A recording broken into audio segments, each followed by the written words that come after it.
안녕하세요. 역사깨기 2화 5편 중국발 라비 효과 기자조선의 진실, 그래서 싸웠었구나 편이 되겠습니다. 2017년 제1회 상고사 토론회 영상 두 번째 영상에서 기원전 5, 4세기 동대장자 유형이 요서에서 있는 점을 반영해서 제 도표의 아랫부분을 이렇게 수정을 했습니다. 영화는 신석기와 환웅 이전 시대로 이루어져 있고, 제1화는 단군에 대한 이야기로 이루어져 있습니다. 제2화는 고조선인데요.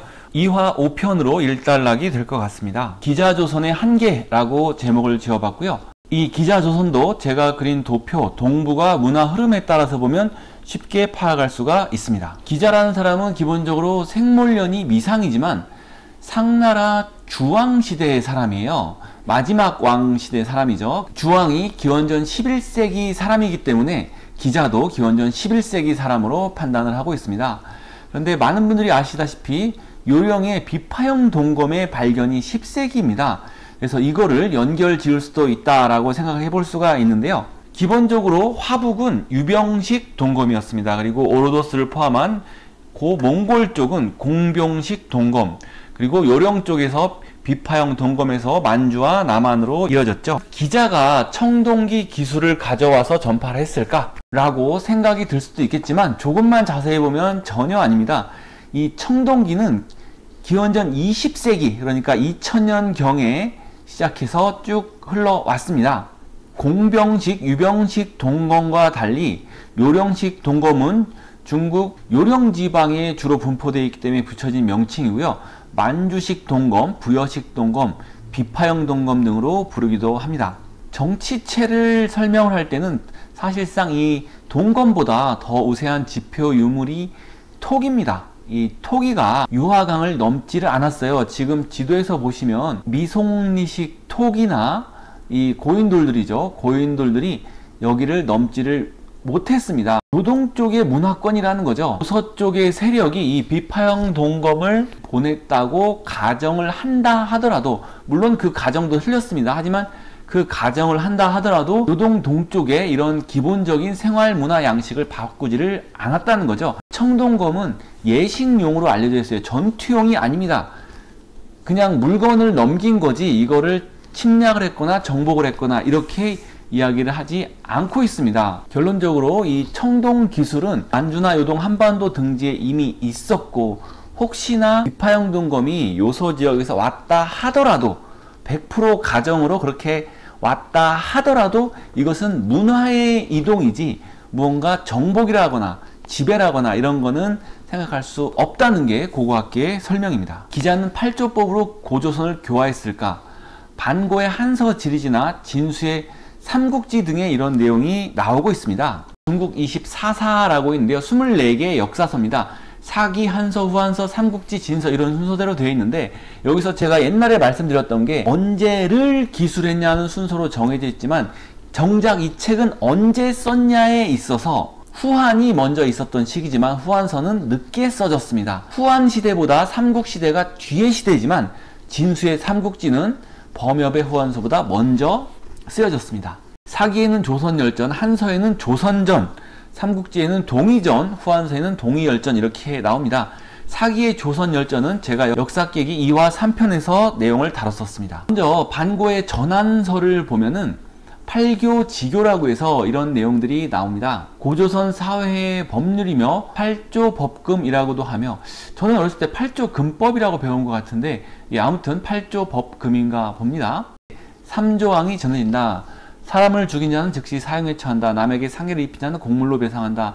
남의 물건을 훔친 자는 노비로 삼는다. 전한서, 삼국지, 후한서 이 순서입니다. 삼국지의 예조에 보면은 옛날 기자가 조선으로 가서 8조의 가르침을 지어 가르치니 이렇게 기술이 되어 있습니다. 먼저 여러분들이 아셔야 될 건 중국 사설하고 다 맞는 게 아닙니다. 나중에 보면 자기네끼리 모순되는 게 많고 자기네끼리 싸우는 것도 많아요. 그거는 그 기존의 역사를 쓴 사람이 착각을 했네 어쨌네 자기네끼리도 논쟁하는 경우가 흔합니다. 중국 사설을 볼 때 그냥 한 문장만 띡 가져다가 그것이 맞다라고 판단을 해버리면 왜곡될 수밖에 없는 상황입니다. 역사를 쓰는 사람이 전체적으로 잘 쓰다가 한 구절을 실수를 했어요. 근데 그 실수하거나 잘못되거나 잘못 알고 있는 구절 하나만 띡 가져와서 중국의 24사에도 있는 내용인데 그 내용에 비춰볼 때 이렇다. 그러면 안 된다는 거죠.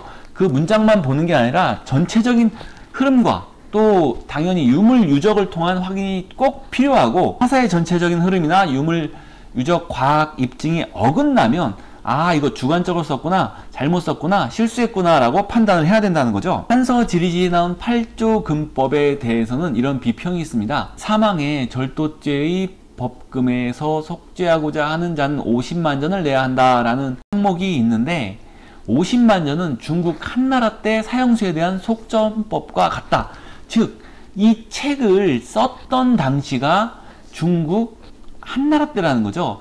자기가 그때 썼기 때문에 그 내용을 쓴 거예요. 예를 들어서 지금 우리가 역사서를 쓰는데 고려 때 사람을 때린 자는 자동차를 배상했다. 이렇게 쓴 거랑 같다는 거죠. 그렇기 때문에 이 역사서에 있어서 이 부분에 대해서 의심을 해볼 수가 있는 거고요. 또 팔조법이라고 나온 내용들이 그냥 전 인류에 통용되고 상식적인 기본법, 만민법이라고 할 수 있는 기초적인 내용들이라는 겁니다. 어디든 사회라고 한다면 살인, 상해, 절도에 대해서는 당연히 대가를 치르게 되어 있다라고 판단을 할 수 있다는 거죠. 삼국지 예조에 보면은 음락이 서로 침범하는 일 있으면 그 벌로 노예, 소, 말을 물리니 이를 책화라 한다. 들어보셨을 거예요. 사람을 죽인 자는 죽음으로써 갚게 하며 도둑질한 사람이 적다라는 내용이고 역시 동의전 부여편에 보면 형벌을 사용함에 엄하고 급하여 살인한 자는 죽이고 그 가족은 노비로 삼는다.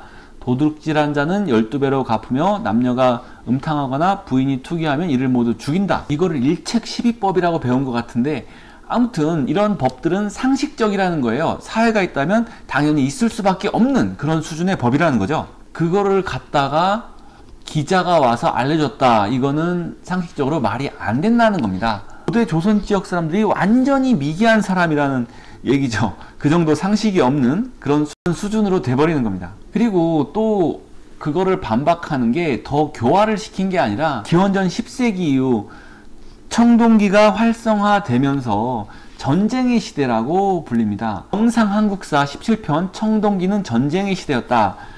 환호 목책 유적 분포도에서 이게 전쟁에 대한 흔적인데요. 북한 쪽은 조사 자료가 우리에게 없어서 표시를 못한 것 같고 만일 청동기 시대 기자의 교화를 받아서 유교적으로 지낸 것이라면 전쟁이 줄었어야죠. 법에 의한 통치로 그 사회가 평화로웠어야 되는데 그렇지 않다는 거죠. 비파형 동검이나 세형 동검을 무기로 사용하면서 약탈의 개념을 넘어선 정복의 개념까지 가능해지면서 전쟁의 시대였다는 겁니다. 따라서 허울뿐인 기자의 이런 교화 따위는 없었다라고 보는 게 맞습니다. 기자의 유효한 활동 범위는 어디일까요? 지금 표시된 곳은 조현이라는 곳인데 기자의 묘비가 있는 곳입니다. 즉 기자가 죽어서 묻혔다는 곳이고요. 지금 지도에서 산둥성 서남쪽으로 해당이 됩니다. 기자는 상나라의 충신으로 주나라에 의해서 상나라가 무너지면서 동편에 조선에 봉해졌다라고 되어 있는데 상나라의 동쪽과 기자의 묘가 있는 곳이 일치를 합니다. 우리가 아는 기자 조선이라는 것은 기원전 11세기경에 산둥반도 쪽에 봉해졌을 확률이 있어 보이고요. 그 후 주나라와 불화든 어떤 이유에서든 북쪽으로 이동을 해서 하북과 요령 지방까지 이동을 했다라고 보고 있습니다. 기원전 7세기에 쓰여진 관자라는 책이 있습니다. 제나라 관중이 지은 책으로 알려져 있는데요. 거기에서 발조선이라는 이야기가 나옵니다. 그래서 제나라부터 발조선까지는 800리다 뭐 이런 얘기가 나오는데 위치로 봤을 때는 요령지방으로 판단이 되고요. 기자 또는 기자의 세력이 요령까지 이동을 했다라고 보고 있는 것입니다. 관자의 기록이 맞다고 가정할 경우 기원전 7세기 발조선이라고 하는 것은 제가 2020년 현재 파악한 바로는 하가점 상층이 맞는 것 같습니다. 왜 그러냐면 위영자 문화는 고태산 문화의 영향이 크고 하가점 하층의 영향이 거의 없습니다. 그렇기 때문에 동북방계 문화를 나타내고요. 그 후 하가점 상층은 중원계 문화로 나타납니다. 그렇기 때문에 그 중원계가 하가점 상층 문화의 전 시대가 중원계로 나타나기 때문에 이것을 기자라고 판단할 수가 있고, 그 후로는 몽고고원 유형에 의해서 북방계로 넘어간다는 거죠. 기자조선은 하가점 상층의 전기, 이렇게 파악이 됩니다. 기자의 활동 범위는 산동성, 화북성, 요령성, 이렇게 파악을 해볼 수가 있습니다. 준왕은 과연 기자의 40여 세 손인가? 동의전을 계속 보면 그런 얘기가 있습니다. 그 후 40여 세대를 지나 조선후 준이 참남되게 왕을 칭했다, 이렇게 되어 있죠. 기원전 1122년경에 기자를 조선후 조선왕으로 봉했다고 나와 있고요. 기원전 194년에 준이 위만에게 왕위를 빼앗겼다고 되어 있습니다. 준을 기자의 40여 세 후손이라고 이야기를 하는 거죠. 그래서 당연히 계산은 이 두 가지 기록을 가지고 기원전 1122년부터 기원전 195년까지 기자조선이 존속했다라는 결론에 이르게 됩니다. 하지만 이것은 천년의 공백을 전혀 설명할 수도 없고, 기자의 후손이 조선 후 준이라는 것에 대한 다른 문헌학적 증명이나 고고학적 증명이 없습니다. 그냥 이 두 가지 사실을 가지고 그냥 퉁쳐버리는 거예요. 기자조선 관련 정의를 한번 짚고 넘어가면, 기자조선은 기원전 11세기에 산둥지역에 있었고 주나라 동편에 있었다.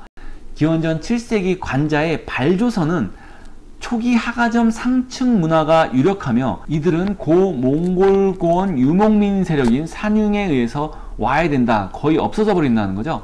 발조선은 요중과 요동의 12대 영자와 교류를 했다. 그래서 청동검이 이렇게 교류가 됐다라고 보는 거고요. 아직 확실히 모르는 사항은 고조선이라는 명칭을 이전부터 쓰고 있었는데 요소로운 기자가 차용한 걸 수 있다. 아니면 기자가 발조선이라는 말을 먼저 쓰고 국명을 먼저 쓰고 그 기자조선의 멸망 후 12대 영자와 정과자로 넘어갔다. 그럴 수 있다는 거고요. 그리고 기자의 발조선 멸망 후 수세기가 지나 북한에서 준왕이 다시 쓴 건지 어떤 건지는 지금 알려진 바가 없기 때문에 이거에 대해서 어떤 걸 자기가 정해서 이야기를 하면 안 되는 겁니다. 학자들이 왜 낭낭이 이렇게 넓은 구역에 여기저기 있었다고 주장하는지 설명이 된다고 봅니다.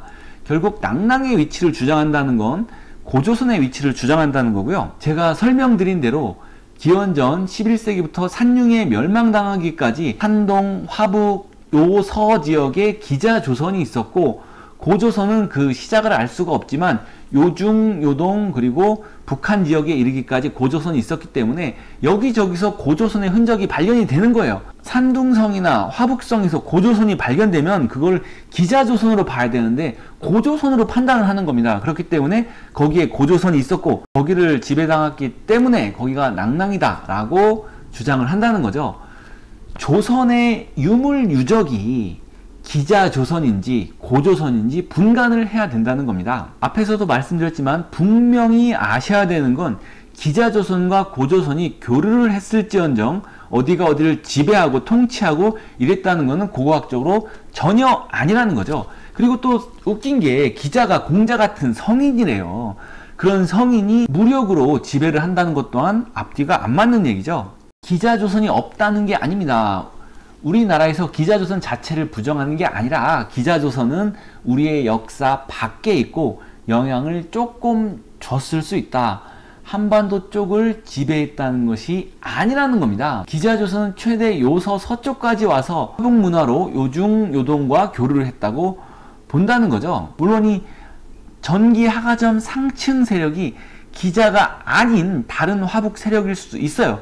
그러니까 기자라고 가정을 한다면 이라는 전제가 붙는 겁니다. 이런 내용이 사실 인터넷이나 유튜브에도 많이 있는데 이기훈 박사의 역사와 미래라는 채널이고요. 한국 고대사 미스터리 1번 잃어버린 한국 역사 기자조선이라고 해서 이렇게 나와 있는데 똑같습니다. 한국은 왜 이 기자조선을 부정할까요? 사실 부정하는 것이 아니라 기자 세력, 상나라 세력이 한반도까지 온 것을 부정하는 것입니다. 이 채널에서 저와 다르게 더 추가로 된 건 이런 상나라 문화가 부여나 신라까지 넘어갔다라는 주장을 하고 있습니다. 하지만 이 동영상에서도 기자가 와서 정복을 하고 지배했다는 근거는 없습니다. 문화에 영향이 퍼졌다는 거죠.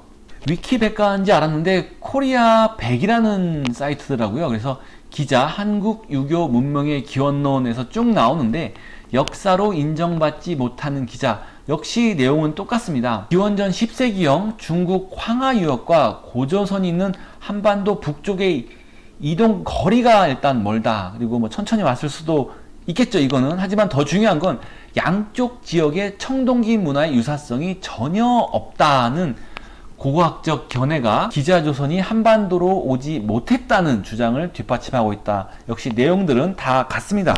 자, 이 점이 중요합니다. 기자조선이란 산동지방에서 요소 서쪽까지 상말주초 청동기 문화 세력, 딱 여기입니다.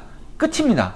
그 이상도 이하도 아닙니다. 거기에 있었기 때문에 당연히 만주나 한반도로 문화적 영향을 교류했을 수는 있지만 지배 피지배 이런 관계가 절대 없다는 게 고고학적 답변입니다. 고고학적 사실과 학계의 이야기가 다 잘못됐다라고 만에 하나 천에 하나 참 쓸데없는 가정이긴 한데, 기자가 고조선의 왕이 되었다고 칩시다.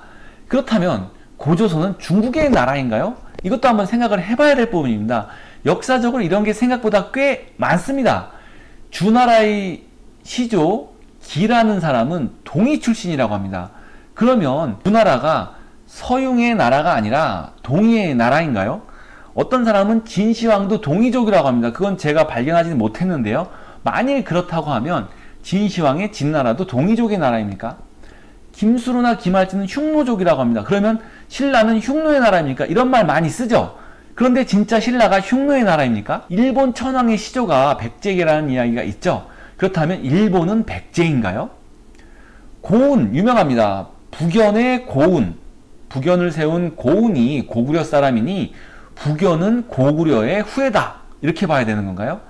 상당히 답하기 어려운 부분입니다. 저는 대체적으로 이 질문에 대한 답변이 아니오라고 판단되지만 이걸 맞다는 식으로, 우리한테 유리한 것만 맞다는 식으로 주장하는 사람들이 있습니다. 이런 사람들은 유사역사학이라고 부르고요. 앞으로 당분간 유사역사학자들을 저격하는 방송을 좀 하도록 하겠습니다.